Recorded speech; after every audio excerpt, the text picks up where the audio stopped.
Title contenders, Wes. I have 4. How many do you have in your title contenders tier? I have 4. Okay. I have the Thunder, the Nuggets, the Wolves, and the Mavs. I have the same. Okay. I'm gonna ask you this first. What I thought about the Suns because I think the new coach with Bud will be an improvement for them. I think another continuity. I think second year for some of these things can work a little bit better. I like some of the moves they made this summer. I just need to see it before I believe it and all of that. But I was close to maybe making them the 5th, but I feel good about this title contenders here. I also think the Thunder might have a chance to pull away from the rest of the pack on top of that. Yeah, let's start with the Thunder there because that was the team when we did our Eastern Conference contenders. We had the Celtics on a tier by themselves, and if you just look roster for roster, there is no argument on paper that the 2 best rosters in the NBA are the Celtics and the Thunder. The problem with the Thunder is I haven't seen it the way I've seen it from the Celtics. The Celtics are the reigning champs. The Thunder are not. The Thunder are a lot younger, right?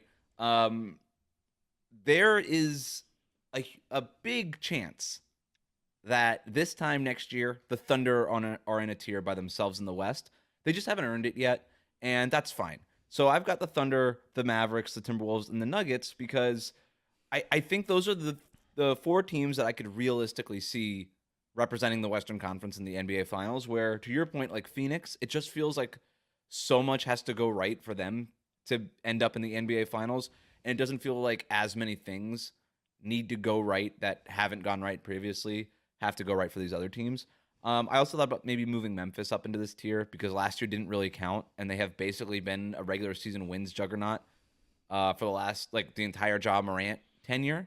So I think if we were to do this, had Ja Morant not gotten suspended and hurt last year, we might be talking about Memphis in this next year, but we'll get to them. I have a lot more questions about the Grizzlies than I think that are kind of going overlooked in my opinion. But yeah, I mean, did you consider moving the Thunder into a tier by themselves, or are you sort of like, okay, they got to prove it first also? Prove it. Still a very young team.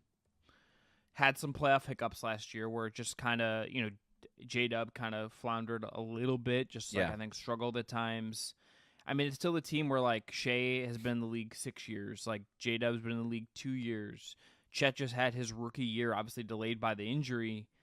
But, that was year 1 for him. I think to see where this team is going, West, it's I want to just see the actualization of this come fully together. For me to say, okay, this team is absolutely ready to go, absolutely bona fide on their own. I want to see 30, 40 games, just a big sample, and feel okay, this team is awesome. That isn't to say that they are capable, because I almost would bet that I feel like I'm going to feel that if I had to kind of look at my biases and where I'm at right now with some of this. I think it's entirely possible.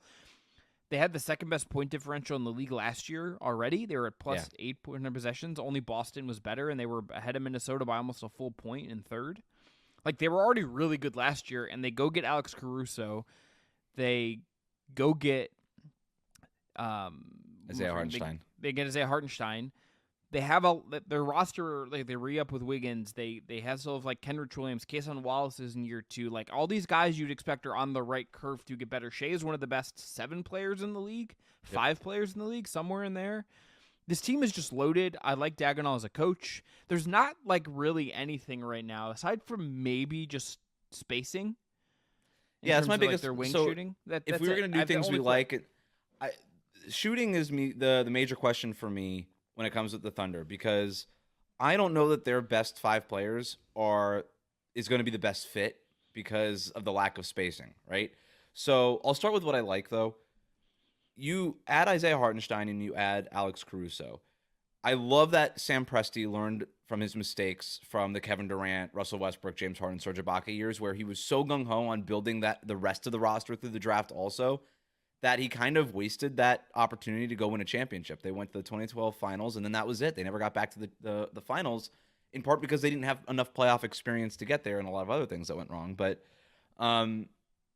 he said, okay, I'm not doing that again. I have money to spend. Let's go get Isaiah Hartenstein. Maybe it's a slight overpay. Doesn't matter for us. All of our guys are on rookie scale contracts. By the time those contract extensions kick in, we'll be able to get out of the Hartenstein deal if we want.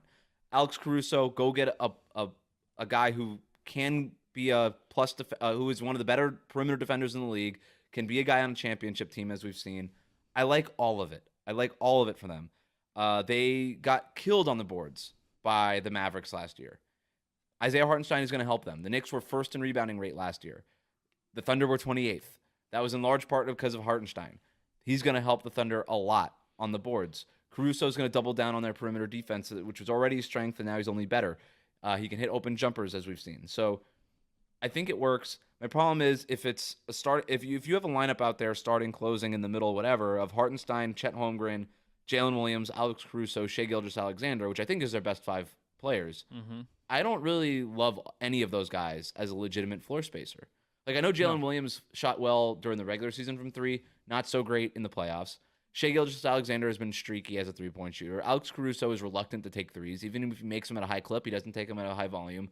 Chet Holmgren is a good 3-point shooter for a 7-footer, but he's not like a good 3-point shooter like Karl-Anthony Towns is. Like, he's still a good 3-point shooter for a 7-footer. And then obviously Hartenstein is not a floor spacer. So this team feels really like they're going to need Isaiah Joe to kind of unlock a lot of these lineups, and he's just a limited player. And he's just not clear. He's clearly not as good as some of these other guys. So spacing, I think, is going to be a concern. And by the way, we saw it last year. They were number 1 in the league in the regular season in 3-point shooting percentage at almost 39%. And in the playoffs, they were 9th out of playoff teams in 3-point shooting percent, just over about 35%, which would have been one of the worst 3-point shooting percentages over the course of the regular season. So I don't think they're going to repeat as the top 3-point shooting team by percentage this year. The other part of it, you mentioned like their record and their net rating. They were one of the healthiest teams in the league last season. And they should still be healthy because they're young and they're physical and they're athletic. But the chances of like not getting a freak injury 2 years in a row are just slimmer. So does this team kind of hit a roadblock in the form of an injury at some point? All of that said, I still think they're my pick to come out of the West. I haven't made my official predictions yet, but like I'm leaning that way because they're just so complete. They're so versatile. They can throw so many looks at you. With Hartenstein and Chet Holmgren, now you can match up with the Nuggets. You can match up with the Timberwolves. You can match up with maybe the Boston Celtics and the 76ers if you meet if you meet one of those teams, or the Bucks if you meet one of those teams in the finals.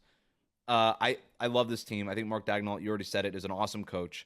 There's just so much to like here. And when you look at the rest of the West, they have the fewest amount of questions about their roster. If the only question you have about Oklahoma City is, well, they're pretty young, which is a fair question. It's totally a fair question.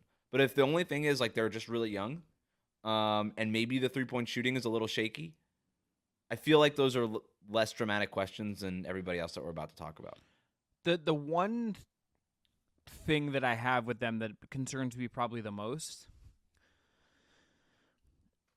is if the shooting, we saw in the playoffs, I think the shooting is such a press release off. It's like Dallas in part made the finals in part because they got like hot with PJ Washington and their shooters, and it's like they had a lot of easy things that resulted. Some of that is because of Luka. Some of that is because of Kyrie. It's not just like based on your role guys. That's not how the NBA works.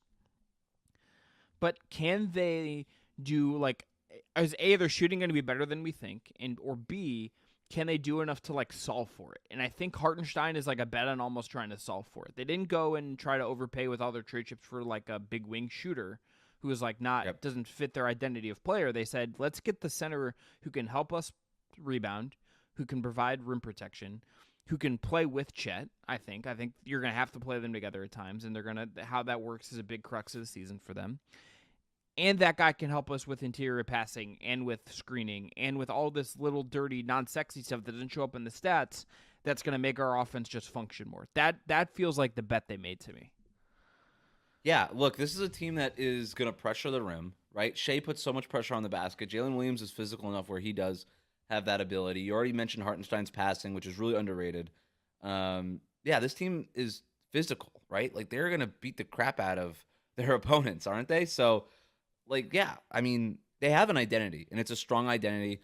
And Mark Daigneault's also one of those coaches who can manufacture space. I think we tend to think about spacing in just the shooting, but this team's ability to move the ball and function offensively and kind of be on the same page and make those like tight passes in those smaller windows and all these things and make those good, quick decisions. I think Shai probably to hit that next level needs to get a little bit better as a passer, a little bit more instinctual, a little bit more quick twitch as a passer. But if he does that, then a lot of those spacing concerns go away. I'll say this. If the Thunder end up making the NBA Finals, I'm with you. I have Shea as like a top 5 guy in the NBA right now. I think Jalen Williams and Chet Holmgren, one of them are going to have to basically take that next step this season for this team to get to the finals. I think one of those guys is going to have to be basically an all-NBA guy. Of those two, who do you think has a better chance this season? It's probably J-Dub, just because he's more accelerated. I think his role is just bigger in what they do, right? Like, Chet was something of a really good high-end specialist last year, I think, to a certain degree. Like, we haven't seen the ball skills part of Chet Holmgren's game in the NBA yet. We just haven't. And that's sort of because of where he ended up and the injury and all that. But if that comes out, that's like a total possibility, but maybe not this year. I feel like J-Dub would be the more reasonable option. So one of those guys going to be All-NBA. I'm with you. Who in this next tier, Wes, are you most concerned about? I think for me it's Denver, because this Jamal Murray contract thing is hanging out there. What his health is going to be. No KCP now. Bringing in Russ, like that to me feels like you just have them in there because of Jokic. But I think there's a lot of questions about Denver this year. I have a lot of questions about the Denver Nuggets. Jokic is the only reason they're in this tier, right? They over the last 2 years, they have lost Kentavious Caldwell-Pope, Jeff Green, and Bruce Brown. And they have replaced those guys with Russell Westbrook and Dario Saric. Like, the talent going out has been dramatic. The draft has not landed them the difference maker that they want. Christian Brown kind of needs to be that guy. He looked like he could be that guy as a rookie. A little bit of a slip in year 2. Can he come back and have a big year 3? They kind of need him to. He's projected to be in the starting lineup, so they definitely need him to. And then like the Jamal Murray question is a big one. He was bad in the playoffs. He was even worse during the Olympics. He hasn't been a good basketball player in about 4 or 5 months now. No wonder they don't want to give him this extension, right? And they probably will, or they might end up giving him the extension before the regular season starts. But I don't think that's a guarantee. So there's kind of a big gap between Jokic and the rest of this roster now, and this and not a gap that it feels like they could afford to have, right? It took everything from Jokic to force that Game 7 against Minnesota last year, Game 6 against Minnesota last year. So, I'm worried. I'm really worried about Denver, but I couldn't knock them down a tier just because they still have Nikola Jokic. They still have Michael Malone. There's still a lot of guys. I think we're going to figure out whether or not we need to really freak out about Jamal Murray within the first couple months of the season, but there's clearly something going on with him. Like, it's got to be a health thing or something, Chris. I don't know what's going on, but he just does not look right and hasn't looked right for a while. Yeah, and it's like you pair that and how important he is to everything they do, because everything like stems from Jokic. But if there's like a 1B to Jokic's 1, it's the chemistry with Murray. Everything extends from that, and teams have over time, I think, gotten better at defending the pick and roll. I think they still solve for everything because that's a genius combination, and offense does beat defense in the NBA like most of the time. But they still need Murray to be the pull-up three-point guy. They need him to be the guy that can get hot and score 50 in a playoff game. I don't feel like he's capable of that based on what we've seen the last 4 or 5 months, and that's scary.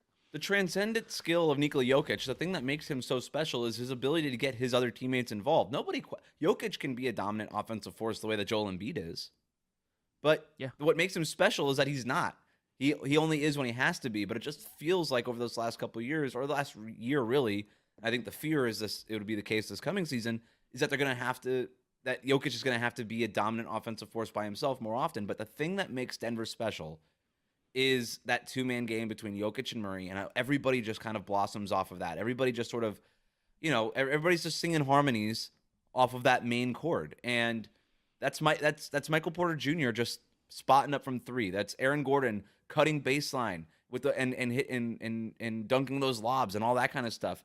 When you ask those 2 guys to do more, to do the stuff that Jamal Murray was doing, to be more of a dynamic offensive player, that's where things go south for Denver.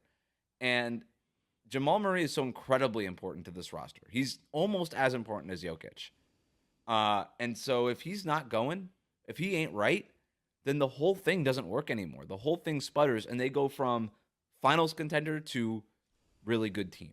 And really good team is really good to be, but I'm telling you, if this was the Lakers, if this were The They'd be Warriors, They'd if be this getting was the killed Knicks, every day be on getting First Take. killed every single day for wasting this guy's prime, because that's what they're doing right now. They need one of these young guys to really break out. They need one of these guys to pop, and they need Jamal Murray to just get better. And just to hammer that, it's like they've been the late first round pick bets they've made have been so essential, like transparently important to their plan. The whole thing has been we're going to get multiple shots at guys we like that are a little bit older, more developed, ready to go. And Christian Brown's like the only guy that's like really kind of popped. It's like Hunter Tyson didn't give you anything. Maybe we'll see more of Peyton Watson this year, but he has to get trusted. Strausser needs to be better. Yes, like they've got some chances here, but it doesn't like nothing right. is like sure. They're late round sure. picks. They're late round first round picks for a reason, because those guys are kind of by definition not sure bets. But like you're hoping to hit like 25% of them. They've hit like less than that rate. Last thing on the Nuggets. How do you feel about the Russ fit? How do you feel about what Russ can give them? All right, like if you were to go glass half full, you say, all right, physical, high energy guy, kind of player they haven't had since Bruce Brown left. On the negative side, it's Russell Westbrook, and he is just sort of a thing unto himself. He's not necessarily the guy who you think of when you think of like the Denver Nuggets. You think about the ball moving and pinging around. That's not what I think of with Russell Westbrook. I don't know. I'm intrigued to see if it works. I'm also intrigued to see how many minutes he actually gets alongside Nikola Jokic. I don't think it should be a lot. I gotta go the other way, honestly, because I kind of think Russ as like a diver off of Jokic stuff is potentially like it's like the way to maximize Russ. And I think you saw a version of him with the Clippers that like bought into a different version. And if that guy shows up here and he like defends and he can cut and like it's like 15, 20 minutes, like I think that can work. But I almost think it needs to come with Jokic to maximize some of the Russ stuff that he was more willing to do with the Clippers. You're never going to get it at full volume because it's just never, his identity is not going to let him shed the former self fully, which is, to be clear, like I think that's a positive part about Russ's like mentality, because you kind of have to like own yourself to a certain degree, and he does it more than anyone I think we've ever seen. But I think like to maximize him, he has to work with Jokic in a certain way. I'm more concerned that I don't know how you play him and Murray together. Yeah, you can't really play him and Murray together. Yeah, that's the difference between him and Bruce Brown. I mean, maybe there's a world where you play Murray, Westbrook, Porter, Gordon, and Jokic. I don't know. It's just there's a glass half full version of this working. I just remain skeptical about a Westbrook is like the Pepsi challenge, right? It's like, okay, like this is pretty great the first time, and maybe I will choose this over Coke. But the longer you drink Pepsi, the more you realize you like Coca-Cola better. Like Russell Westbrook is great at first for a couple of months. And then there's a reason why he has not been able to stick with a team for a long time, for a while, basically since leaving OKC. So we'll see how it works. Minnesota and Dallas are the other teams we have in this tier. Mm-hmm. I mean, the Mavericks were in the finals last year. I really like their offseason. I like the addition of Klay Thompson. We'll see if he starts, comes off the bench, whatever. I think we'll see both versions of it. I think Jason Kidd will settle on whichever one makes the most sense. I think Jason Kidd has established himself as one of those coaches who can get away with that, where he doesn't have to really succumb to the pressures of big names and stars and all these things. So if he determines that Klay coming off the bench in sort of a Ray Allen in Miami role is better, which I think is what's going to ultimately end up happening, I think he can get away with it. And they deserve to be in this tier. I think they got better, right? I think Derek Jones Jr. and Najee Marshall is a little bit of a question mark, but I think Najee Marshall can be a wing defender that they could rely on. PJ Washington for a full year. I think Derek Lively is going to take a big leap this coming season. The word out of Dallas is that this guy's just ready to make a big step forward. And then if you add that Klay Thompson dynamic of just a better Tim Hardaway Jr., a guy who could be more of an off-ball threat, off-ball mover, the Mavericks could not make an above-the-break three to save their life in the finals last year. They shot under 30% above the break last year. They were more reliant on corner threes than any team in the league last season. The one thing about Klay, he could still make an above-the-break three at an elite rate. So it's a little bit less paint by numbers. It gives Luka and Kyrie just one other guy to pass it to at a different angle. That'll help the offense. And then for the Timberwolves, they're basically the same team, but they're really reliant on Rob Dillingham in as far as just being a backup ball handler. If one of Mike Conley or Anthony Edwards goes down for a long time, this team's in a lot of trouble from a ball handling perspective. Mike Conley misses 20 games. They're going to be like the 6th seed. and they're screwed at that point. But if everybody's healthy, I mean, the roster's great, you know? Here's what I would say more than anything else about this tier, West, as we talk through it. I think Denver, Minnesota, and Dallas all have downside cases if things just go a certain way and have some roster issues. The Thunder, I don't feel as strongly about their downside, and that almost makes me feel like that's why I feel struggle about them. It's that I feel great about them, and I feel like their floor is just a lot higher than these other teams right now.